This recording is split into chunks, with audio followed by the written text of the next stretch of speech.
कृषि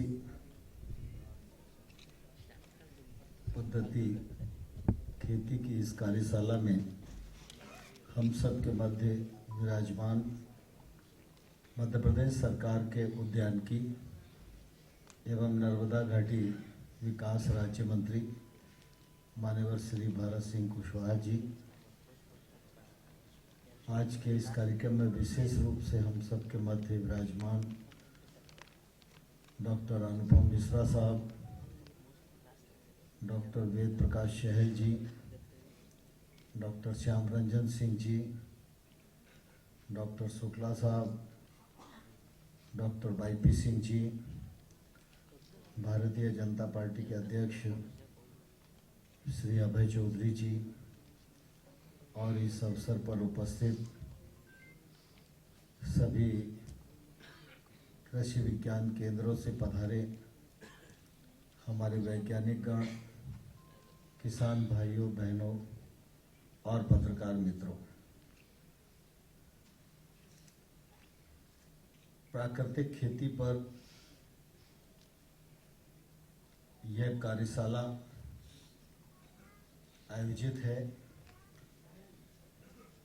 और प्राकृतिक खेती को बल देने के लिए आप सब विचार विमर्श कर रहे हैं।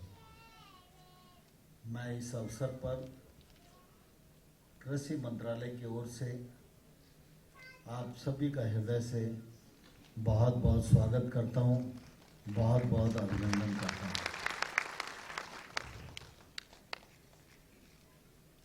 हम सब जानते हैं कि हमारे देश में कृषि का महत्वपूर्ण स्थान है। कृषि सिर्फ आजीविका ही नहीं है, क्योंकि आजीविका के और भी कई क्षेत्र हैं जिन क्षेत्रों में व्यक्ति काम करके पैसा कमा सकता है। लेकिन अगर कृषि उपेक्षित हुई तो लोगों की जेब में तो पैसा होगा, लेकिन अगर कृषि उत्पादन नहीं होगा तो हम पैसे से खरीदेंगे क्या। इसलिए कई बार मैं ऐसा सोचता हूं कि जिस प्रकार से सेना में काम करने वाला जवान मिलिट्री में काम करता है, तनख्वाह तो उसे मिलती है, लेकिन जब वो आर्मी में काम करता है और बॉर्डर पर ड्यूटी करता है तो उसके दिमाग में न तनख्वाह होती है, न परिवार होता है, न बिरादरी होती है, न क्षेत्र होता है, न धर्म होता है। उसके दिमाग में सिर्फ एक ही बात होती है कि भारत माता की तरफ कोई आंख उठाकर देखे तो मैं अपने दायित्व का निर्वहन तत्काल से करूं। तो वो सेना में काम करते हो बॉर्डर पर जिस मनोयोग से काम करता है वह उसकी देशभक्ति और भारत माता के प्रति समर्पण का परिचायक है। और इसी के कारण यह संपूर्ण देश सुरक्षित है। कुछ लोग बॉर्डर में अगर तैनात ना हो तो शायद ग्वालियर में हम इतनी आसानी से सारी गतिविधियों को संचालित न कर पाए। ठीक वैसे ही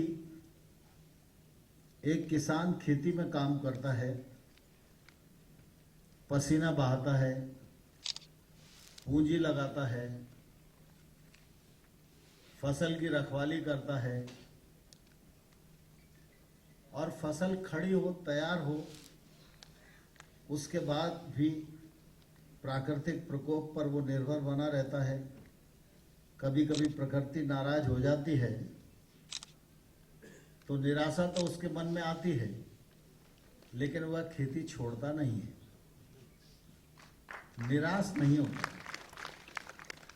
दोबारा से फिर इंतजार करता है कि जोत आ जाए, समय है तो मैं बुआई कर लूं।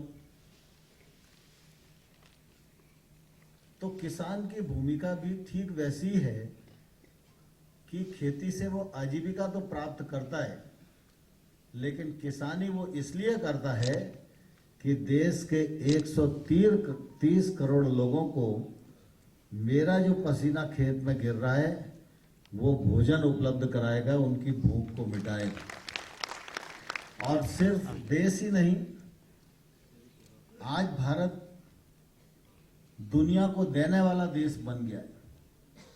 तो दुनिया के बहुत सारे हमारे मित्र देश, पड़ोसी देश और जिन देशों में बहुत अधिक आवश्यकता है, ऐसे तमाम सारे देश आज भारत की तरफ इस अपेक्षा से साथ निहारते हैं कि अगर भारत ठीक स्थिति में है, भारत में खाद्यान्न की व्यवस्था भरपूर है, भारत का किसान परिश्रम कर रहा है, तो जब हमारे यहाँ कभी बुरे दिन आएंगे तो भारत हमारी मदद करेगा। जिस प्रकार से वैक्सीन देकर कोरोना से दुनिया के 90 देशों के लोगों को बचाया, वैसे ही कभी कभी खाद्यान्न की प्रतिकूलता आएगी तो भारत हमारी मदद करेगा। तो किसान के सामने देश की भी जिम्मेवारी है, दुनिया की भी जिम्मेवारी है, और इसलिए कृषि का क्षेत्र हमारे लिए बहुत ही महत्वपूर्ण क्षेत्र है। एक समय था जब स्वाभाविक रूप से हमारी हर परंपरा प्रकृति से मेल खाती थी, और हम सब इस बात को भली प्रकार से जानते हैं कि सृष्टि में जो कुछ भी दिखाई देता है वो सब एक दूसरे के पूरक है, और जब ये पूरकता गड़बड़ाती है तो ही मामला गड़बड़ होता है। लेकिन कभी कभी ऐसी परिस्थिति आती है कि इस पूरकता के संतुलन को परिस्थितियां तोड़वा देती। एक कालखंड था जब हमारे पास आबादी दिनों दिन बढ़ रही थी, लेकिन खाद्यान्न का अभाव था। तो हमारी सरकारों ने, हमारे विद्वानों ने, सबने विचार किया कि हमको केमिकल फर्टिलाइजर की तरफ जाना चाहिए। हरित क्रांति की बात हुई और उत्पादन केंद्रित नीतियां बनी। तो मैं धन्यवाद देना चाहता हूं वैज्ञानिकों को भी और किसानों को भी। उन सब ने रासायनिक खेती के लिए परिश्रम किया, उसका प्रतिसाद भी देश को मिला कि आज हम खाद्यान्न की दृष्टि से सरप्लस कंट्री हैं, और कृषि उत्पादों की दृष्टि से भी अगर हम देखेंगे तो दुनिया में हम या तो नंबर 1 पर खड़े हैं, नंबर 2 पर खड़े हैं। नंबर 1 बने इसकी तैयारी में हिंदुस्तान का किसान, हिंदुस्तान की सरकार, हिंदुस्तान के वैज्ञानिक लगे हुए हैं। लेकिन वर्तमान समय अब आ गया है जब हम निश्चित रूप से अपनी कथनी और करनी को पुनर्विचार करें, क्योंकि एक कदम एक परिस्थिति में उठाया गया था, उस परिस्थिति से हम निकल गए। तो अब जब हम निकल गए हैं तो निश्चित रूप से आज दोबारा से अपने को संवार कर रख पाए, आगे का जीवन ठीक चल पाए, प्रकृति के साथ तालमेल बैठ पाए, एक दूसरे के साथ पूरकता का जो सिद्धांत है उसके अनुरूप हम एक दूसरे को ढाल सकें, यह सोचने विचारने का समय आ गया है। और इसलिए प्रधानमंत्री जी ने कहा कि अब सरकारों को उत्पादन केंद्रित विचार नहीं करना चाहिए, अब सरकारों को किसानों की आय केंद्रित विचार करना चाहिए। प्रधानमंत्री जी ने यह भी कहा कि आज हमारे कृषि उत्पादों की गुणवत्ता ऐसी रहे जो वैश्विक मानकों पर खरी उतरे। दुनिया के किसी भी बाजार में हमारे किसान का उगाया हुआ उत्पाद या नंबर 1 क्वालिटी का दिखे, इस पर भी हम सब लोगों को ध्यान देना चाहिए। और साथ ही साथ प्रधानमंत्री जी ने हमको यह भी संदेश दिया कि आज रासायनिक खेती के कारण अगर माटी की उर्वरा शक्ति कमजोर हो रही है, जमीन में रहने वाले मित्र बैक्टीरिया मारे जा रहे हैं। रासायनिक खेती में रासायनिक खाद का प्रयोग करते समय हम हर साल धरती की खाद की प्यास बढ़ाते जा रहे हैं। तो ये ठीक वैसा ही हो रहा है कि कुल मिला के अंग प्रत्यंग तो कमजोर हो गए, लेकिन सिर्फ दवाइयों के सारे शरीर चलता है ना, कई बार ऐसी स्थिति धरती माता की हो गई। खाद डालोगे तो कुछ हो जाएगा, खाद नहीं डालोगे तो नहीं होगा। और खाद डालते रहो डालते रहो डालते रहो तो एक दिन तो ऐसी स्थिति आ ही जाएगी कि धरती मां आवाज देके बोल देगी कि बस अब मेरी ताकत खत्म हो गई है। इस दिशा में हम लोग 20-25 साल बाद पहुंचने वाले हैं। अभी सॉइल हेल्थ के लिए सदगुरु जो ईसा फाउंडेशन वाले हैं, कभी कभी टीवी पर उनका या सोशल मीडिया पर आप लोग सुनते होंगे, तो सदगुरु ने अभी 100 देशों को मोटरसाइकिल से यात्रा किया था। और वो मोटरसाइकिल से 100 देशों में गए। मैं शुरुआती दौर में उनके कार्यक्रम में उपस्थित था, फिर मैं इजराइल में था, तब वो इजराइल में उस दिन आए थे। तो पूरे दुनिया में जाकर उन्होंने माटी का स्वास्थ्य अच्छा रखो, इसका आग्रह दुनिया से किया और दुनिया ने उनकी बात को गंभीरता से भी लिया। तो अभी सदगुरु का बयान था कि 25 साल बाद ये भयावह स्थिति हमारे सामने आएगी। और ये सिर्फ हमारी चिंता नहीं है, ये सारी दुनिया की चिंता है। तो अगर 25 साल बाद धरती जवाब दे दे तो समझदारी तो इसी में है कि हम आज से ही इलाज शुरू कर दें, क्योंकि जब पूरा जवाब ही दे दिया तो फिर लोग कहेंगे कि भैया उस दिन यूनिवर्सिटी में गए थे और कार्यशाला हुई थी, चहल जी आए थे, अनुपम मिश्रा जी आए थे, सब वैज्ञानिक हमसे कह रहे थे, लेकिन हमने नहीं मानी तो अब भुगतो। तो भुगतने के बजाय समय पूर्व हम चेत जाएं, ये जरूरी है और यह समय अब आ गया है। और इसीलिए आप सब देखते होंगे कि आप खेती में कौन सा खाद डालो, ये बात प्रधानमंत्री को कहने की जरूरत नहीं पड़ती। खाद आता है, सप्लाई होती है, किसान बहुत अवेयर हैं, जानते हैं। नीचे कृषि विज्ञान केंद्र है, राज्य सरकार के दफ्तर हैं, सब अपनी अपनी भूमिका का निर्वाह करते हैं। खेती होती भी है, खाद्यान्न भी अच्छा हो रहा है, बाकी चीज़ें भी उपज हो रही है। तो प्रधानमंत्री को कहने की क्या ज़रूरत है, प्रधानमंत्री को 10-10 जगह विषय लेने की क्या ज़रूरत है। लेकिन प्रधानमंत्री ये जानते हैं कि जिस संकट से मेरा देश 25 साल बाद जूझने वाला है, उस संकट से देश को बचाना ये मेरी प्राथमिक जिम्मेवारी है। और इसलिए प्रधानमंत्री जी ने इस पद्धति को एक बार फिर लॉन्च किया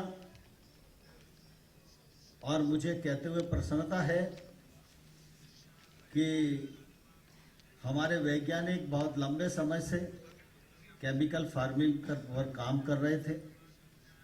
शायद उन्हें कभी अंदाज नहीं रहा होगा कि उनको नेचुरल फार्मिंग पर जाना पड़ेगा।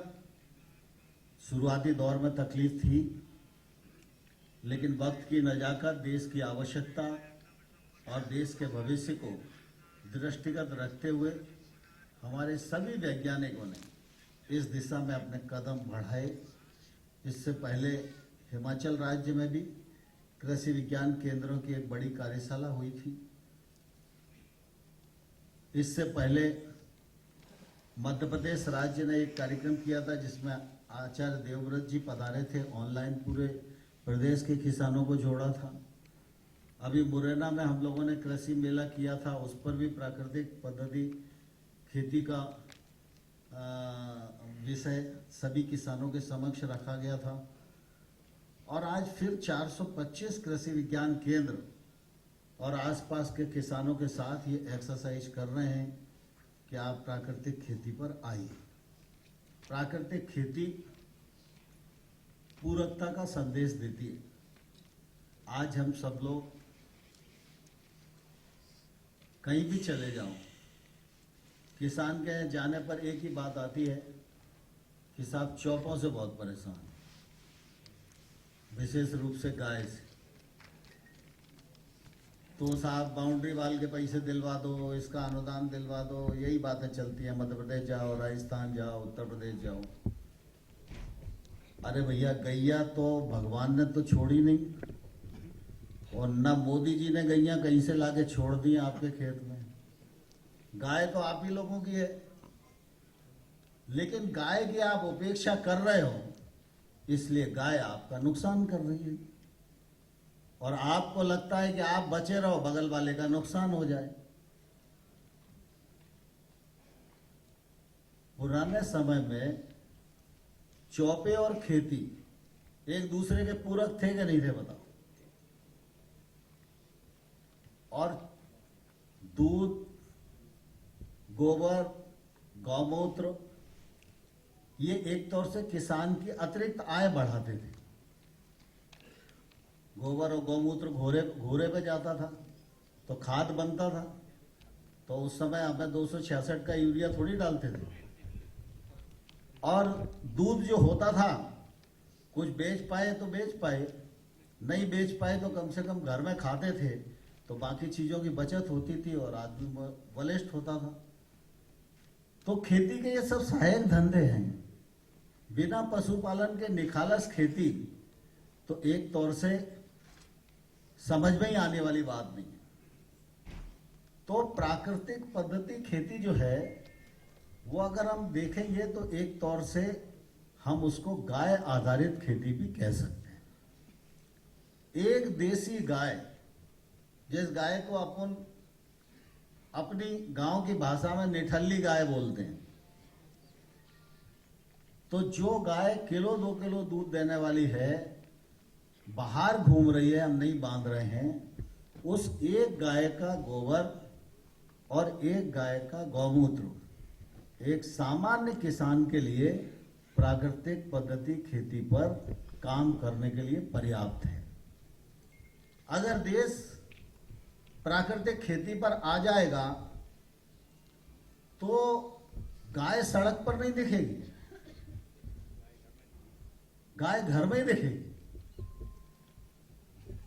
अभी गुजरात का डांग जिला है, गुजरात के डांग जिले में प्रधानमंत्री जी ने अभियान चलाया, आचार्य देवव्रत जी भी वहां गवर्नर हैं। तो अब डांग जिले में स्थिति हो गई है कि जो गौशाला में गाय थी वहां से किसान ला के अपने घर बांध रहे हैं, क्योंकि वो 100% जिला जो है प्राकृतिक पद्धति पर चला गया है। हिमाचल में भी लगभग 1 लाख से अधिक किसान इससे जुड़ गए, आंध्रा में भी बड़ी मात्रा में जुड़ गए, गुजरात में भी दिनों दिन यह बढ़ रहा है। मध्य प्रदेश में भी मुख्यमंत्री जी 5000 गांव में इसका प्लान करके योजना बनाकर आगे बढ़ रहे हैं। तो प्राकृतिक पद्धति खेती यह निश्चित रूप से समय की मांग है। इससे किसानी में लागत भी कम होगी, इससे जो उत्पादन होगा वो दौड़े दाम पे बेचेगा। और हम सब इस बात को जानते हैं, गांव में हम लोग घरेलू भाषा में बोलते थे ना जैसा खाओगे अन्न वैसा बनेगा मन। तो अगर आज हम दूषित खा रहे हैं तो बीमारियों से घिरे हैं कि नहीं घिरे बताओ। पहले बुखार किसी को आता नहीं था, डायबिटीज किसी को होती नहीं थी, कैंसर तो ढूंढे ढांढे नहीं मिलता था। अब मैं देखता हूं मेरे यहाँ दिल्ली में जो पेशेंट आते हैं, अगर दिन में 15 पेशेंट आए तो उसमें 7 कैंसर के पेशेंट आते हैं, 3-4 किडनी के पेशेंट आते हैं। ये इसीलिए हो रहा है कि जो हम खा रहे हैं वो उपयुक्त नहीं है, और इसलिए आज जरूरत है